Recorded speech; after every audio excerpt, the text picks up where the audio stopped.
What is going on, YouTube? We are back in Sunbreak, and today I'm going over the updated pure damage hammer build that I made a while back. So let's get into it. Now guys, I'm going to be doing our gear and deco breakdown a little bit differently. Since we got augmentations now, it's a lot to cover.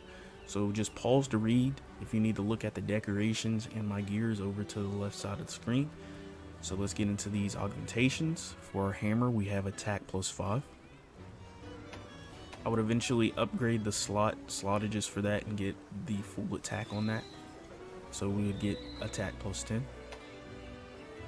For our helmet, we were able to get a 3 slot added, but we got -17 to defense, and then we got -2 to thunder resistance, but we also got free meal level 1 and evade window level 1. For our chest piece, we were able to get +17 to +17 defense, +2 to fire resistance, and then we got another free meal level 1.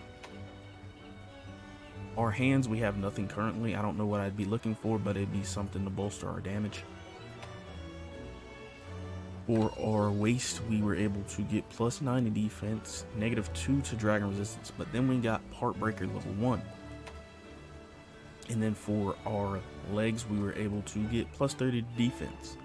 Our talisman is sporting attack level 3 with free meal level 1. So let's jump over to the skills that I changed up in this build, because as I stated previously, we did have a build previous to this. So let's jump into that. Jumping into these skills, guys, my last pure damage hammer build was all about damage and functionality with the hammer. So I did have KO level 3, and I also utilized defense level 7 as well. I used KO because keeping the functionality of the hammer was kind of important to me, but if we're going to do pure damage, we got to go all out. And then defense level 7 was just there because it just felt like I was getting hit really hard by monsters, so I just wanted a little bit of extra defense. It didn't really change it too much. It was a really small difference, but it was a difference nonetheless. So what I opted to change out from those two skills were Defiance. We changed out defense level 7 for Defiance level 5. And Defiance, if you don't know, at level 5, it gives us all of our utility skills, and utility skills are, we get max earplugs, we get max wind resistance, and we get max tremor resistance, and then we also get a +30 to defense. Now this is great, but the only caveat is that the monster must be enraged.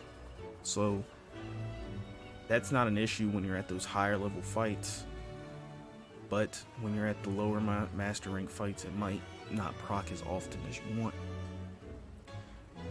But as far as KO, we kind of got rid of our KO for part breaker. We were able to get part breaker on our waist, and then we slotted in 2 part breaker jewels, which got us part breaker level 3, and that gives us +30 damage to parts. We also went for focus level 3. We had level 2 last time, but since we were able to slot out of KO, we had an extra slot, so we got focus level 3, and this is for strength hammer users. It doesn't really apply to courage hammer users, but it can charge your courage hammer a little bit faster, but it's excellent for the strength hammer. So that's why I slotted this in here, because I'm a courage hammer user, but sometimes I like to use strength. Now to go over some of the skills that y'all are probably looking at right now, we have only one level into weakness exploit, and that's because our hammer already has 85%, so all we need is that extra 15% to hit that 100%. And as a hammer user, you should be targeting monster parts, so the head, any type that is weak to blunt, you need to be attacking, and you'll be able to be hitting for 100% affinity, which will get you your critical hits. And that's why I opted to use the Nargacuga hammer. As far as everything else, we have crit boost, which gives us an increase of 40% to our critical hits.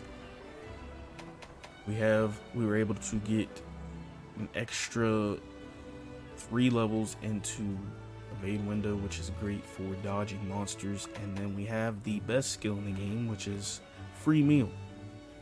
Gives us a 45% chance not to consume any of our consumables. And then we got that flinch free, so we don't get toppled by our teammates. So that is the updated pure damage hammer build. It'll probably change again once I am able to augment my my hands on this build. But as for now, this is what I have for you guys. If you think I can slot anything differently or change anything around, let me know down in the comments, and I'll catch you guys later. Peace out.